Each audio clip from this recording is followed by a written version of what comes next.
Whenever you're ready, we'll do a countdown.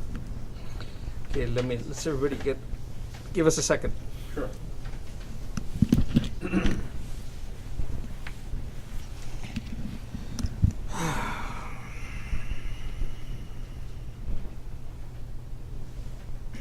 Okay. 3, 2. Welcome, ladies and gentlemen. Thank you for being on this program from this beautiful campus here in Rosemead, California, Don Bosco Tech Institute. The motto of the school is developing leaders in science, technology, engineering, and mathematics.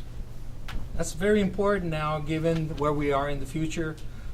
Fourth generation of technology, the idea of AI in the world, the impact of technology on jobs, future, and most of all, the development of our leaders. Today we have an outstanding panel of 4 individuals here, 2 to my right, 2 to my left, and also we have students also here from Don Bosco. What we're going to do today is spend 60 minutes giving chance to the panel to share their views on the question, preparing for the impact of artificial intelligence, AI, on tomorrow's labor market. Tomorrow's is today forward. It's not 10 years from now. It's immediately at this moment. We have 4 wonderful panelists. I want to thank each and one of them for being here today. And ladies first, Monica Maynard from the Aerospace Corporation, dealing with issues of putting space vehicles and making them safe, making them operational, and certifying them as a private corporation, nonprofit corporation for the military and industry as well. To my far right is Nick Mansour. He is advertising right now Walt Disney Imagineering. So, but he's my papers say retired, but I doubt it. There's a lot of involvement. Managed huge numbers of engineers throughout the Walt Disney Company, and also background in military affairs as well, aircraft. To my immediate right is Roger Gibbs. He's Deputy Director of Mars Project JPL, Jet Propulsion Laboratory. And to my far left is Director of Creative Services at Monarch Litho, which someone I call very honorably my friend, Manuel Franco, as well, known each other for many years. And one of the things that we have in common here, except Monica, is that we're all Salesian graduates. Even the person, Jose Sedano, behind the camera, we have many wonderful students here from the campus as well. We're all Salesians. And Salesians are worldwide. And this production is for a worldwide audience. And we hope to do future ones as well from this wonderful campus of Don Bosco Technical Institute to address your questions live with the panelists about the future as well. So with that, let me just begin again the question, and we're going to start with Manuel Franco, and I'll prepare the question again. Preparing for the impact of artificial intelligence on tomorrow's labor market. Take it away, Emmanuel. Well, thank you very much for the invitation of being here. And I guess the biggest interest and concern I have is this: I see the changing world. In Monarch, we've seen so many changes, especially since at one point in certain departments we had 30, 40 people. We're down to 10 people or less to be able to run what we were doing before and even doing more. So consequently, I'm very concerned as how we prepare the students here at Bosco Tech to be able to be ready for the changes that are coming through. One aspect of naturally is understanding what they have to do, their technical background, but I think the most important is how they relate to each other. The relationships of humanity is the other part that is really critical so that you can work together. Part of what I learned here is how to work with each other in teams. And sometimes as I go through everything we're doing, we see it work, and sometimes we don't see it work, and we see more infighting. So these are the things that I'm also very, very concerned about, especially as I see the world and all the problems that we see going on, and they seem to be getting worse. So I'm looking to relate, to talk, to exchange ideas so that we can improve, and more than anything, prepare our Salesian youth that are coming through and be able to challenge the world and change it to a better place. Thank you. And you are class of 71 here, Bosco, right? Correct. Okay, so we have another person here You guys look younger than me, but okay. Okay, Nick Menser. So my background has really been science, technology, engineering, and math. I'm kind of the poster child for STEM. And I don't see artificial intelligence as being a big deal. Like, the world's always changing. And the problems that we faced 50 years ago and the problems that we face today from a technology standpoint, they are just as scary back then as they are today. Where's the world going? Things are changing so fast. Are we going to have jobs in the future? What do we prepare? What do we study for at this point in time? And my answer is, you prepare for it the same way you always have. What's the difference? Really nothing. You can't plan on what's going to be here tomorrow. You don't know. It's changing so much. Look what's happening in the areas of science and biology, and what we're learning more about the mind and Alzheimer's disease and cancers. All that's changing at a phenomenal rate. How do you prepare for that? What tools are going to be available in 10 years? I'll guarantee you what's available in 10 years is not what's available today. It'll all change. So what do you prepare for? Same thing you always did. You study science, technology, and engineering, and math. You learn how to think, how to reason, how to make decisions, how to research. And all that preparation helps prepare you for dealing with the changes that are going to occur. Is artificial intelligence going to affect the working community? Sure it will. But it will also open up all sorts of jobs that didn't exist. When I graduated in 1971, you couldn't get a degree in computer science. It was just coming out. Look how much it's changed in those years, almost 50 years. I made a good portion of my career writing software for roller coasters. Who ever thought anybody could have a job to do that? That kind of job didn't exist in the 60s. And so what prepared me for that? The same thing that you'll do to get prepared for your future. Just understand the basics. Learn how to think. Learn how to reason. Learn how to study. Right. Learn how to research. And then apply that to solving the problems for today. That's all I have. Thank you very much. Next person is Monica Maynard, Aerospace Corporation. Thank you very much for inviting me over to the agency as well, where you do a lot of space contracting and helping contractors and the government be successful in placing satellites up in space as well. So, and much, much more. But your role is even more important also, is to make a connection between the students that are in the STEM field as well. So I want to thank Aerospace for what they're doing in that area as well. Thank you. So yes, so what I do is STEM outreach for the corporation, and my job is not only to do work with teachers and students, but it's also bringing what our engineers and scientists do at the company so that they can relate to the kind of jobs that they're looking at. So I would echo what Nick said, that you need to be prepared. And STEM fields have normally been fields that you can't go jobless with a STEM.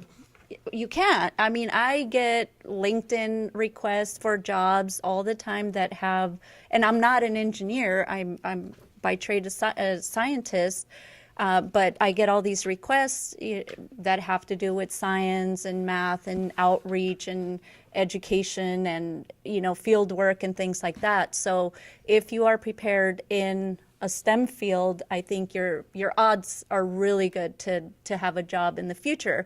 I also echo with the fact that I don't see AI or automation as a problem. I think change is constant, and so we just need to adapt. And if you have those skills, I mean, maybe repetitive work is going to go away, but people are not really repetitive, and there's always a need to collaborate and especially to communicate. So your research, but you can't keep that to yourself. You have to share it. And innovation comes from doing all that work. And a lot of the time it comes out from fear, right? Because somebody else in another country is doing something else. So we always have to stay on top of everything. So that's where my take is. So I bring students into our company.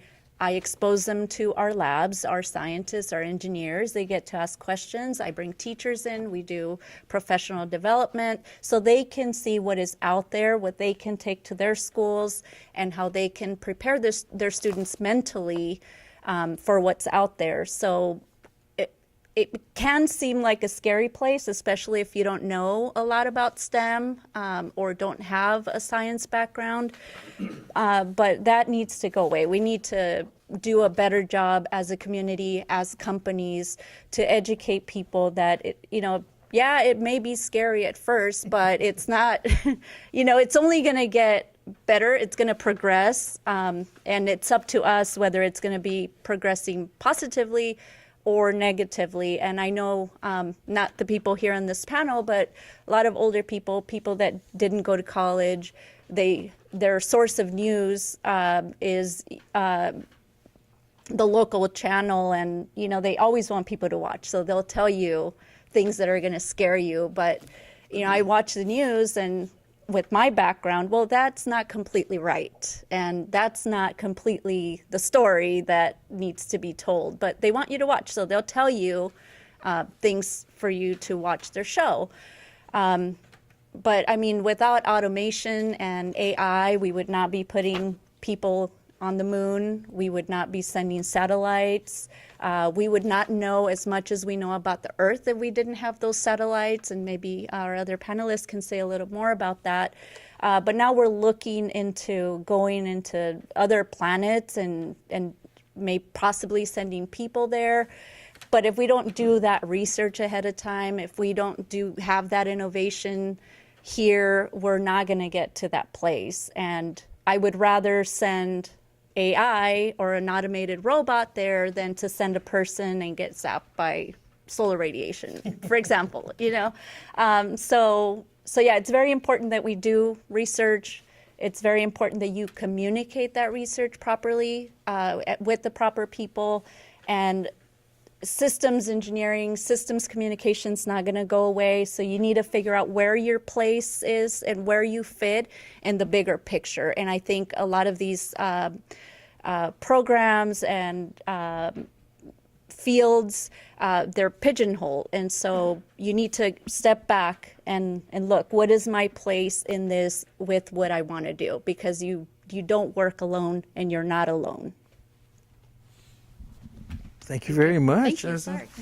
And it sounds like you're recruiting for the students here to go to aerospace in the course. summer They're all as well. welcome to You're all come. welcome to come. Applications coming out in March. We dibs on that one. You owe me one on that one.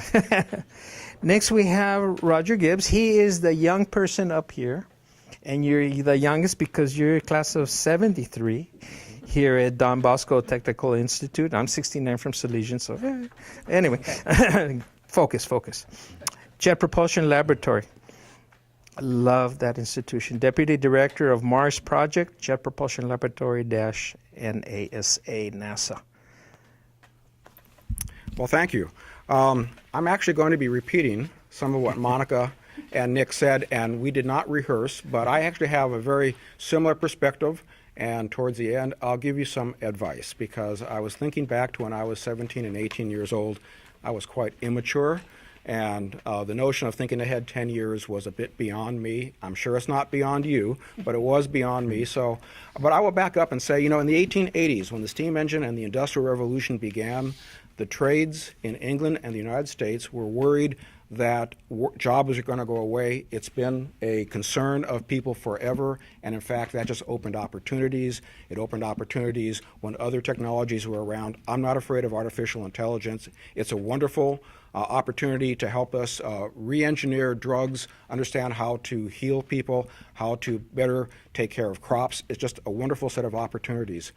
I'm going to draw a little bit upon my experience at JPL, where we have sent many missions out there to Jupiter, Saturn, several to Mars. And over the years, I have watched things evolve over time. And so my first piece of advice is, in fact, I wrote down like 2 notes. And the first one was, learn how to think and learn how to learn. Because again, my experience, when I left Bosco and went into electrical engineering, we had discrete logic parts and microcircuits were just coming out, and the design approaches were very different than it was 10 years later, very different than it was 10 years later, very different than it is now. And I've had at JPL probably 4 or 5 different fields where I was working. And so you have to be, I think, adaptable. You have to have, I recommend you have, a love of learning. So even after you graduate from college, you retain that joy of learning and the ability to learn the new things. In STEM, it becomes very easy because it becomes very easy to have a variety of opportunities, but there are opportunities beyond the STEM fields.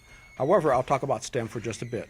Mathematics, physics, engineering, technology forces one, if you are paying attention, to learn how to logically approach a problem, define the problem, take your biases out of the equation, and think about how to solve this problem.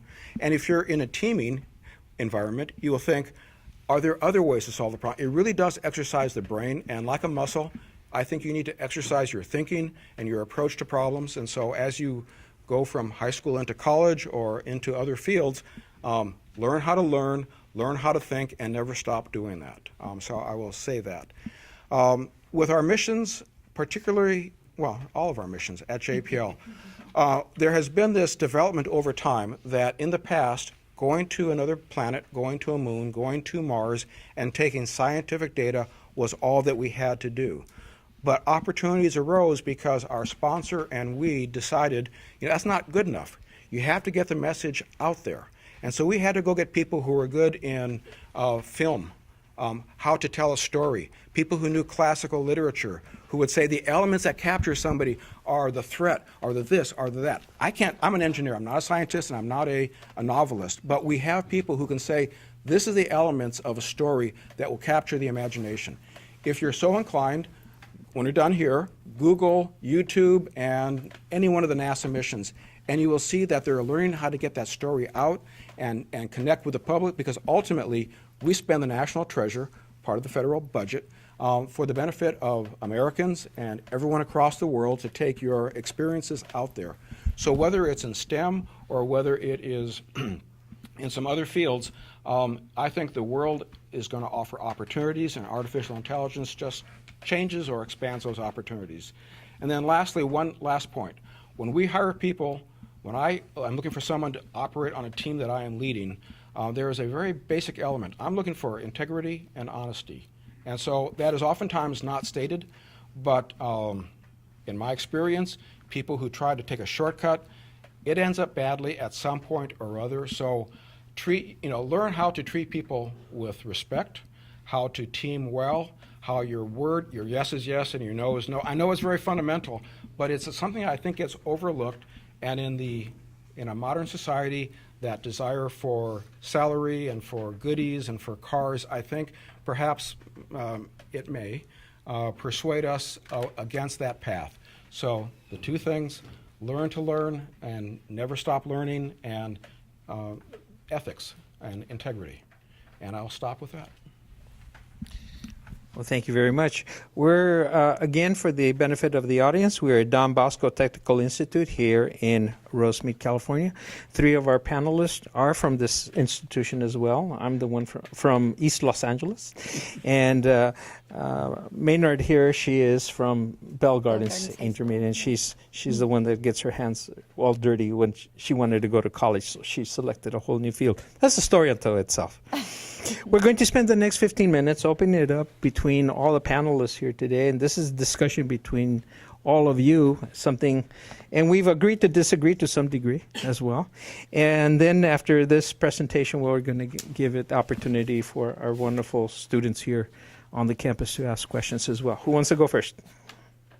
Well, one of the things that I noticed is in my discussion is in the industry that I happen to be in, print, which is an industry that is actually slowing down, and a lot of the discussion is that print will not exist in the next 10 years.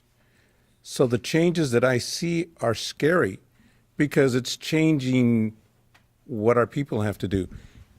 What I see in your areas is you're constantly changing. And you've been involved with so many different things that you bring a whole perspective different to the one that I've been living in. You know, the basic of our environment still is ink on paper. That hasn't changed. And that is still going to take a while before it finally changes. But the interesting thing is that it's communication, and that is evolving so differently. So now it's going from ink on paper to electronics and the smartphone. And being able to change that communication is what's really critical and interesting. So it's a big change from getting your hands dirty to actually dealing with communications and with personal relationships. And that's why I was also discussing the fact that it's so critical to be able to understand exactly how was brought out of the integrity portion and the ethics portion. Emmanuel, when you and I have private discussions, you usually bring up the issue of ethics, and I know that is an issue. Open mic. Let me get to Manny. So let me give you an example of print, okay? And I'll use one from Disney. The very first animation were all hand-drawn. It was hand-drawn on cells, painted on cells, painstakingly put together in composite. We don't do that anymore. It was all about telling the story. And the technology that we used, although, and it was very advanced when they first started hand painting cells. We had the color had to match from frame to frame. The position of the camera had to be precise. And there was a whole technology developed for that.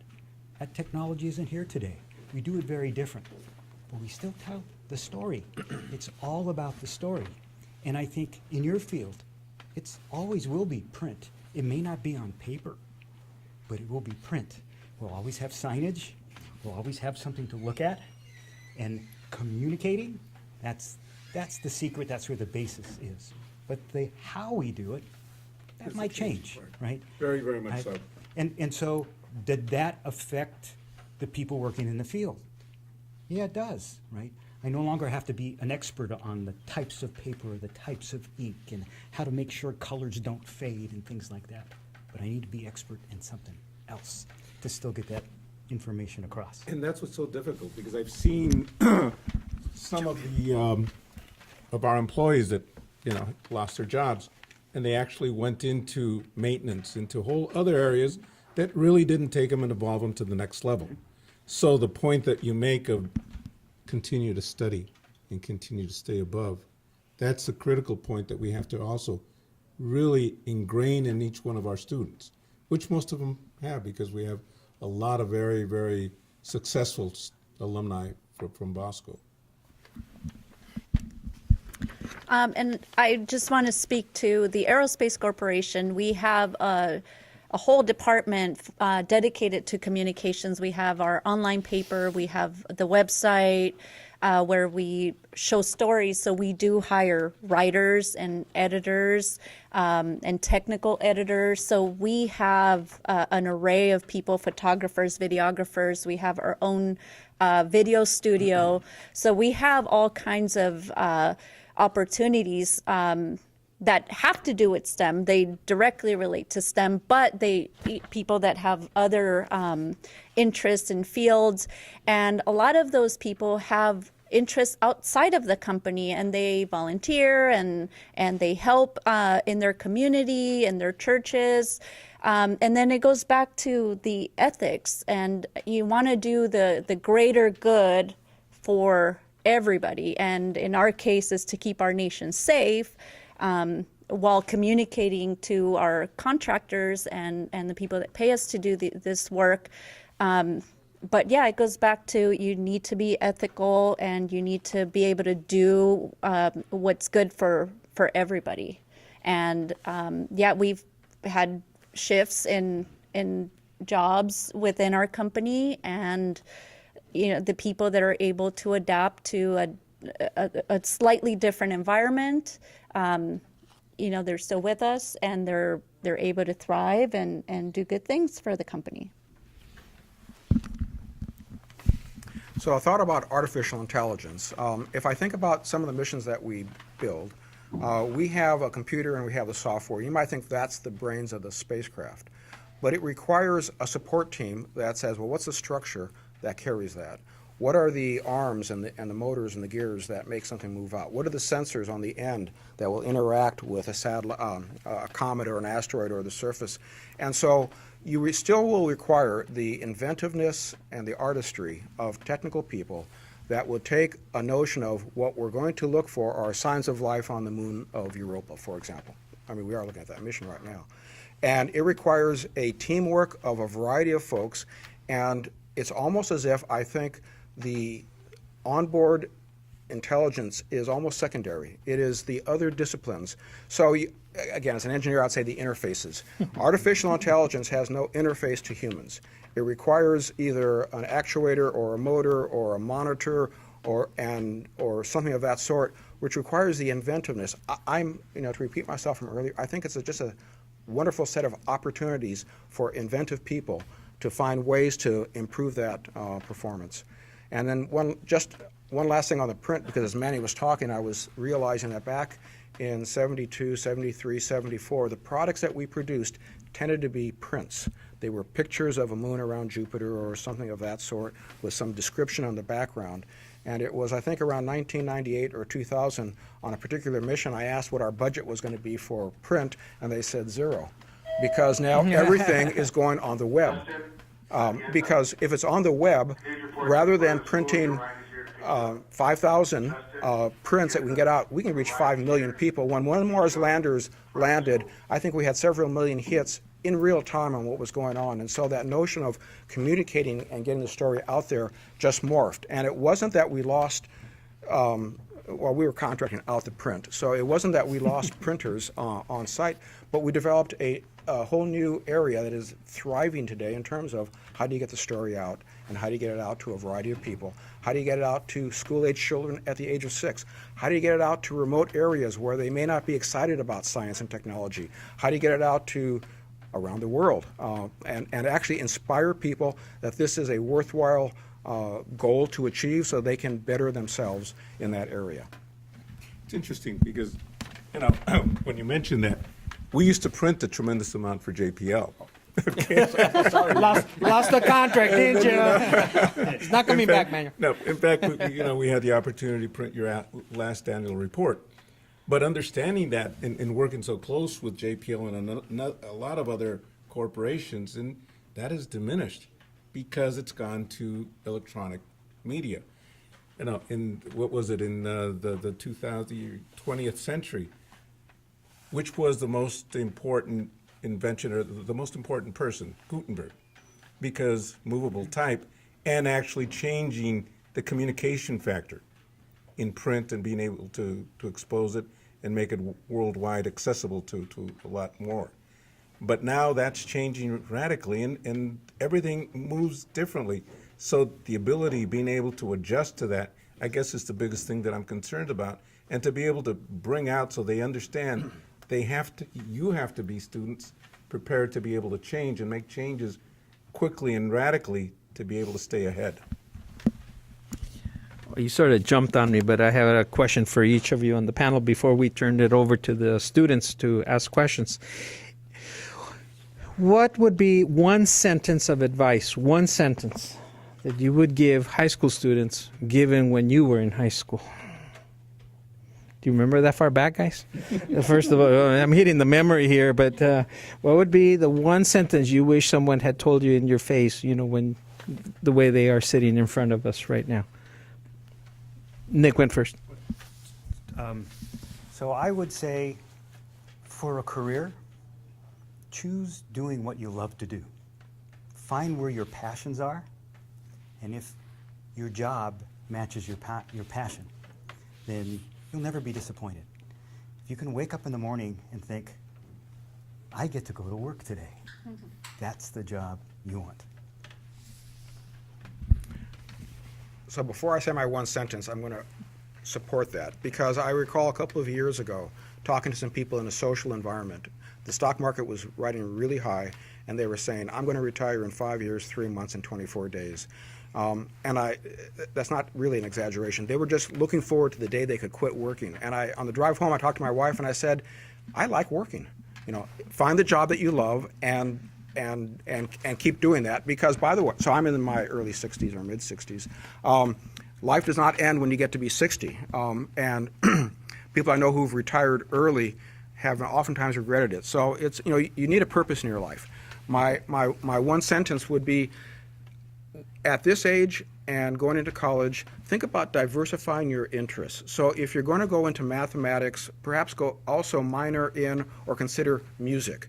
If you're going into electrical engineering, consider communication or literature, because I think the future offers opportunities, but if you are narrowly focused in one particular area, it will be harder, most likely, to transition to other areas. Whereas if you have diverse interests and study those, you're again exercising your brain and I think making yourselves more pliable for what the opportunities may hold in the future. The advice that I got when I was in high school and I wanted to go into engineering, but not really knowing if I was really going to become an engineer, which I didn't. But my high school coach, I ran cross country and track, and he was like a father figure to me, and he recently passed away. But he said, God rewards those who pay the price. So when we would go out on long runs and we didn't want to do it and we had a hard track workout, he said, God rewards those who pay the price. And he always pushed us to go to college. I come from a community where not everybody goes to college. And if you go to college, you probably won't finish college because you have family responsibilities or money problems and things like that. And those words got me through college because it got to a point where calculus was really hard for me, and but I had to take it, and I had to work extra hard, and I had to take engineering classes, and they weren't speaking to me. Those classes weren't for females in the engineering world, but those words kept me going back to class, and I was a minority in most of my classes, but when I graduated, he went, and I told him these are the words that got me through college, because I was willing to put in the time, and I was being rewarded by graduating college. Well, I have to agree with all of you, and especially Nick. I mean, I still enjoy what I do every day. Okay, to me, I don't plan to retire. Okay, until they kick me out, because I have a good time going in there and causing trouble and solving problems. And again, it goes back again to the same thing they were mentioning. You're in there to solve problems, to make relationships. And if there's the one thing that I would leave to you is the fact of be true to yourself. Understand yourself first, and then be honest with everybody you deal with so that they can respect you. And those are the words I would leave. Gentlemen, in the here in the group, we're ready to take your questions. If there's someone that would like to ask a question, stand behind him as well. There's a lot to work with, guys. Well, you guys are, don't be scared. This is the chance to ask. And whatever questions you have, don't think it's going to be not important. It's important, believe me. Everything is important. So. And I would say that each one of you should come up and ask a question. Absolutely. Yep, come on, you're the first. Right there. Hello. Yeah, I'm very. Tell me your name and what year you are here at school. My name is Lawrence Pedrosa, and I'm a junior here in the Computer Science and Electrical Engineering Department at Bosco Tech. And I would like to say I'm very intrigued by everything that this panel has been discussing. And one thing that brought my attention was Mr. Gibbs' mention of how being multifaceted and also knowing other areas like literature helps you in the engineering world. Could you give me an example that any of you have noticed where this has occurred, where having an extra interest helps you? So I will observe that one of our best engineers for entry, descent, and landing at Mars started off with an English major in his first 4 years. and then transitioned over. So there is just the observation that it has worked. Part of this is just empirical. It has worked well for some people, I know. The other is what I think is a very logical notion that the world is changing, and therefore the diversification into various notions is very helpful. I have a personal belief that in our society, or maybe in our world today, most people do not think. They hear things on the radio or television and they just accept them. And philosophy, if done properly, for example, actually should get you to think, what is truth? What are my premises? What are my biases personally? What is this telling me? It may not give you a specific, the answer is 5.43 times 10 to the minus, but it causes you to think a bit more and expands. I think the ability of the human mind, the way we're made, is we have an ability to consider and think in many different dimensions and from different attributes, and the diversification just helps exercise that, is what I would say. And Yes. I'll give you a personal example. So in 1981, Disney decided to redo the Matterhorn. Okay, they gutted all the equipment around the track, put in a computer system, sensors, brakes, and all that. And the mechanical engineer had to calculate how many brakes they needed to have in every zone of the Matterhorn. There's 11 zones, there's 2 sides. And it was taking him about a week per zone. That would be 22 weeks before we knew how many brakes we needed. That's a long time. Well, so my background was math and physics, and I was a computer programmer. So I sat down with a mechanical engineer. We went over the physics. I used the math, solved the math problem, wrote a program to do that. And so in 1 week, gave him a program, and he used that program to validate his first few calculations. They matched, and instead of taking 22 weeks to get that done, we got it done in 4. So it's that knowledge across multiple disciplines that can really be beneficial. When I was at Disney, I used to have on the corner of my board a little saying that said, learn everything you can about everything you see. And my boss, who was the CIO, Chief Information Officer, walked in, looked at the quote, and turned to me and said, why are you limiting yourself? That's cool. It's Imagineering. Questions? Who's next? Come on, gentlemen. This is a school for leadership. Don't be shy. So, Name and excuse level me. of school.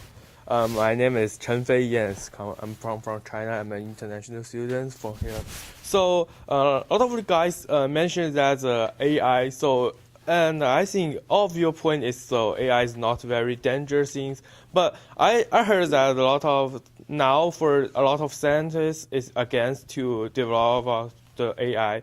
So I think that's the 2 points. That one part is just agree for develop the AI, but other part is so accept to develop them. But I don't want to say who is right or wrong, but I just want to see the purpose of the AI. So what's the purpose of the AI will be it will be just help the human just helps them to robots the Mars or it will be the new species why human will be like human because they can they have their own environment and they can think by themselves, they can study. So what do you think for the purpose of the AI? It will be the just help people, or will be a new species can think by themselves and they have their new environment. So this is what I'm asking. Excellent. Good question.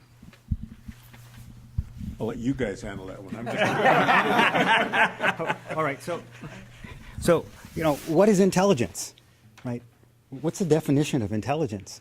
And so for me, it's the ability to learn and apply that learning. And so what does the computers allow you to do? It allows you to grab a lot of data and analyze that data and look for patterns that we as humans can't go through that much data. It takes so long. And so I remember years and years ago, right, somebody was coming up with writing a piece of software so you can play chess against the computer, right? And that's kind of artificial intelligence. What made the computer smart Well, the computer could very quickly look at all the possible moves, look 2 or 3 or 4 moves down, pick the one that was most probable and give you the best results, and then make that move. Okay? Now, did the computer always win? No. Right? How smart was the computer? Well, it was as smart as the algorithms that somebody programmed in. So where is artificial intelligence going? I don't know. We're talking about having intelligent cars. What does that mean? What's an intelligent car? It's a car that can gather data and make predictions about what's going to happen and what needs to be done. How good is that? It's as good as whoever programmed the algorithms for it. So will we be developing a new species? I don't know. Will we be developing a great tool that allows mankind to make progress on knowledge faster than they ever could? Yes. So Nick started off by asking, what is intelligence? See, that's why you take philosophy in addition to math. You know, it's interesting. I actually think that in science, I've been reading science fiction since the mid-'60s. Science fiction and movies, I think, actually, and a lot of people underestimate what we are. Our ability to look at data and pull out patterns. At JPL, we participated in some contests, and it turns out that having a robot arm reach over and pick up something without breaking it and pick it up and do this is very hard because, in fact, your fingers have multiple sensors, and you can, well, I mean, right now, this is something that would be very hard for a computer system to do because of the feedback in many different ways of assessing things. And so the artificial intelligence, at least as far as I can see, is all going to be for the betterment. We just got my wife a new car, and it has parking sensors. And it's very helpful. And I noticed that if you are, because we have a driveway that has a block wall on both sides, so it's kind of narrow. And if you turn the wheel such that you would back up into it, it beeps. If you straighten the wheel, you're still the same distance away, it says it's okay. And that's very useful. I anticipate that in the medical profession, there'll be a variety of items, and probably in homes. So as your parents get older, seriously, having a smart toilet that can do a chemical analysis on what's in there can be very helpful for a whole variety of diseases. And the way artificial intelligence and technology advances, the cost will come down to where rather than going to a doctor for a diabetes test, you perhaps will spit in a cup or urinate in the toilet or something of that sort. So at the moment, I see all upsides to this, and new species, you know, beyond my ability to foresee. And I guess the most important part that I look at this whole portion is, yes, artificial intelligence, a new species, will have the mechanics of being able to do probably more than a human can do. But part of being human is being spiritual, being understanding the philosophies and something way beyond the mechanics that was existing. So this is going to be very difficult for any artificial intelligence to grasp and understand. And that's the other area that you guys need to work on very, very hard, what I call the Salesianity, the spirituality of our existence. Excellent question. Do you have another question, sir? I have another question. Yep. So, like the artificial intelligence is, I think it's have a very big relative with the big data. So for the big data, so we know the big data is just like our life. We have everything is very small, but mix it together is to the big data. So what do you think? So the big data will help the artificial intelligence to improve, and will so like what do you think will be how relative will be each other for artificial intelligence and big data? Again, I give it to you. Manuel, you keep passing it away from you. Is there a reason for that? I'll start and say I think you're very astute. They're going to be highly connected together because big data allows, once again, looking for the patterns and I'm sorry, I'm an electrical engineer, and so if you see this, this signal, you see noise, and kind of you're looking for the signal that's in the noise. And what happens with big data is, as you gather all this information, the noise comes down and the signal comes up on a screen.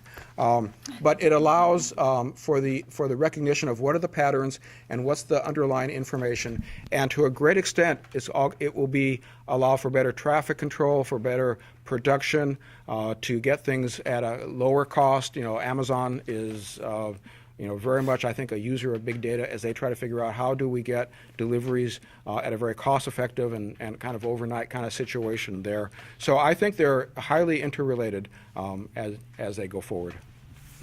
Look at things like Ancestry.com and 23andMe and all the DNA capabilities they have, and that huge database of people who are providing information. And now they can say, well, gee, you have these genes, this is your DNA, and 95% of the people who have this kind of thing have developed that other kind of thing. You would have never known that without big data and without software that can go and analyze it and look for those patterns.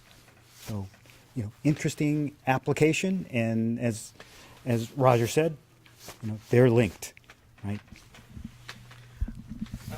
Before I give it to Monica, I have to say that it's very special, the idea that we have here an institution, Don Bosco Tech Institute, developing leaders for science, technology, engineering, and mathematics, but it's also a Catholic institution that brings in the ethics as well, and brings in and that's not something that's just sort of by accident. It's very much integrated into how you develop things ethically.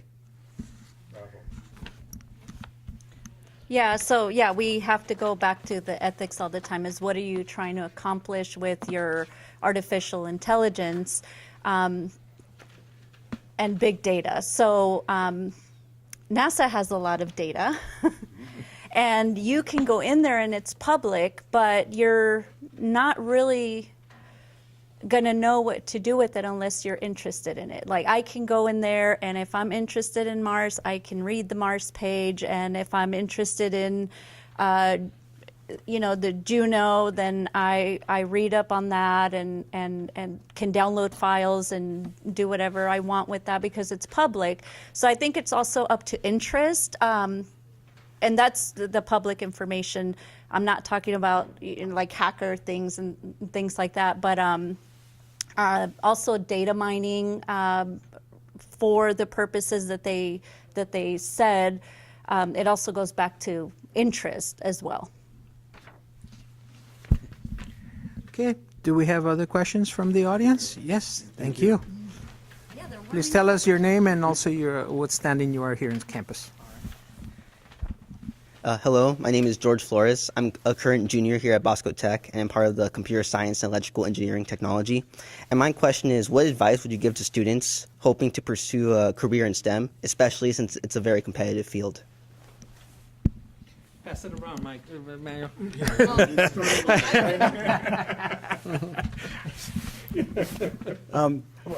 I think what we had said before is, if it's your passion, find out what your passion is. My passion, I've discovered, was solving puzzles. I love to solve puzzles. And I thought being a software engineer in computers, I really wasn't interested in that. It seemed very impersonal. I wanted to work with people, maybe teach. And when I started my first job, I was at Jet Propulsion Lab as a software engineer. I found out I was solving puzzles. I was solving puzzles but using a computer. And that led to my passion. And it wasn't an impersonal job. I had to work with lots of people, a lot of really smart people who were willing to help me. And that got me going. That, hey, I'm doing what I love, and I'm applying technology, and I stayed in that field forever. So same as what I said before. Pick what you love. What is it that relates to you? And if you pick that, there's a theory called enjoyment performance theory, that if you do something you like, you tend to do well at it. When you do well at it, people notice, and you get accolades, which makes you feel better about yourself, and then you put more time in it, right? It's this continuous improvement cycle. Do that, right? So I'll pull together a few themes that have already been raised. I will assert or imagine that you do not know what you're going to be doing 10 years from now or 15 years from now. You don't know where the demands will be, and you may not know where your passions may evolve, or you're still trying to figure those out. And so, once again, a diversification, learn how to think, learn how to learn, and a diversification I think is good advice. Offer some very tangible and very practical advice. When I went to college, this high school had given me learning habits and study habits and had challenged me, and I was in competition with some very bright people, and so I had to do my best. When I went to college, I found the transition easy, actually. But I looked at some of my friends in college who came from different environments, and you could read it in their face, and they said to me, their face read, "My mom's not here, my dad's not here, I'm going to drink beer all day and no one's going to stop me."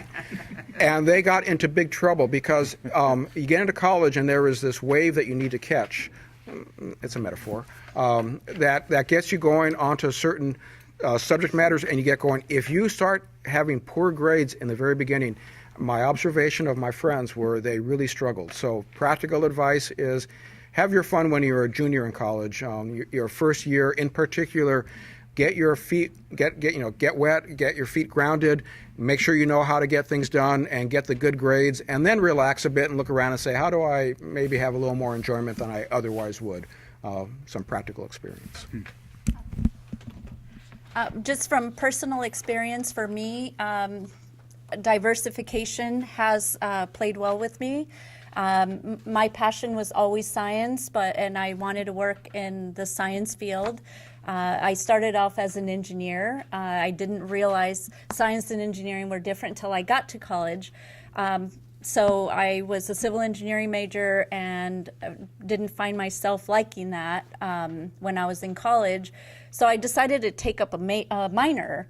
And my minor was going to be in geology. And then I decided, wow, these people go on field trips and you can actually get a job doing this kind of thing. And you're out with your friends and you can drink beer out in the field if you're 21 and over. Oh, I like it. Yeah. So, so for me was, I learned what science was when I was in college. I wish I would have learned it a lot better in high school.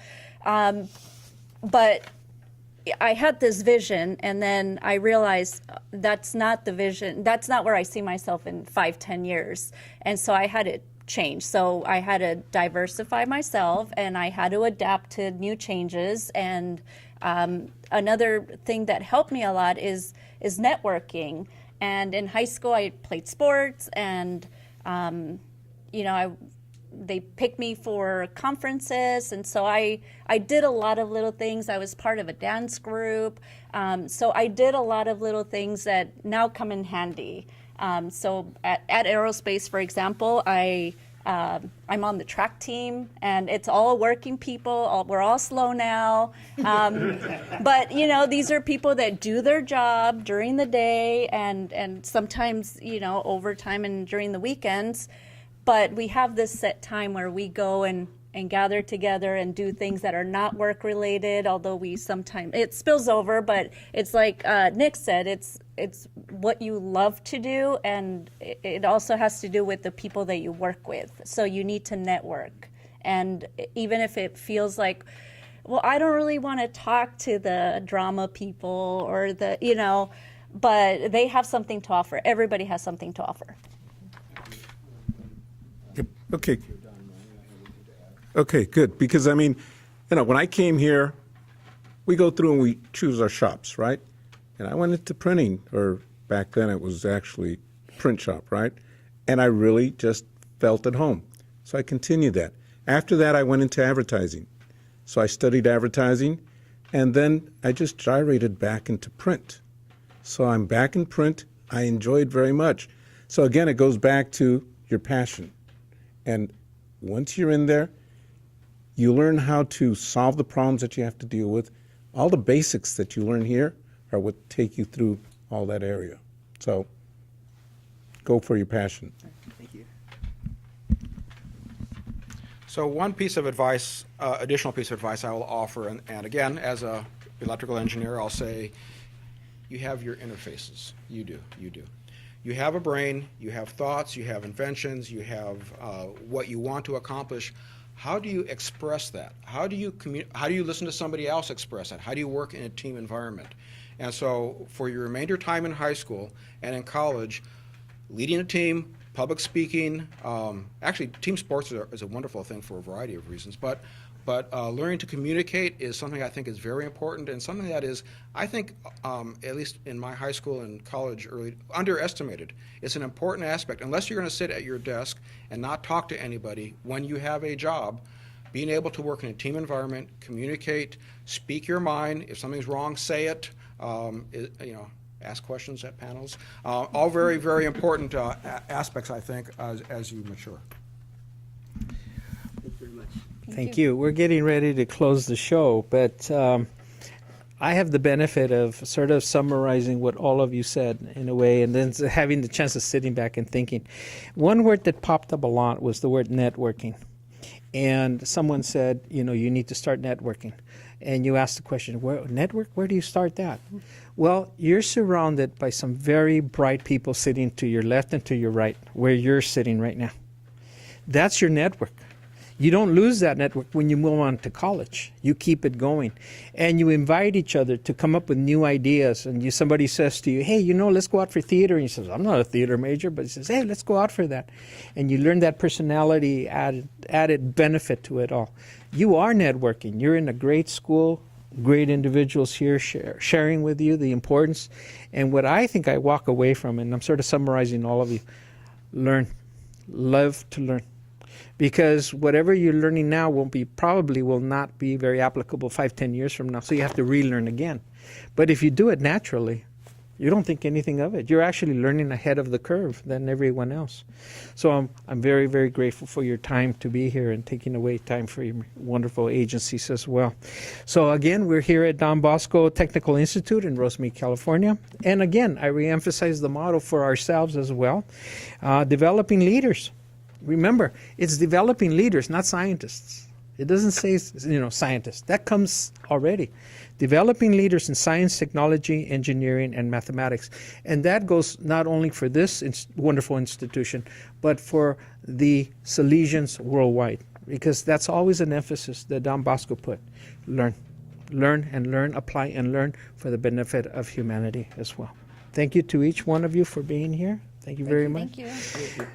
Ladies and gentlemen, thank you for being here with us today. We look forward to the next show, next program, next panel, next set of questions, next set of confusion, and hopefully we'll come to some conclusions. Thank you. See you next time. It's a cut. Excellent. So I started at JPL in 1975. Okay. And so I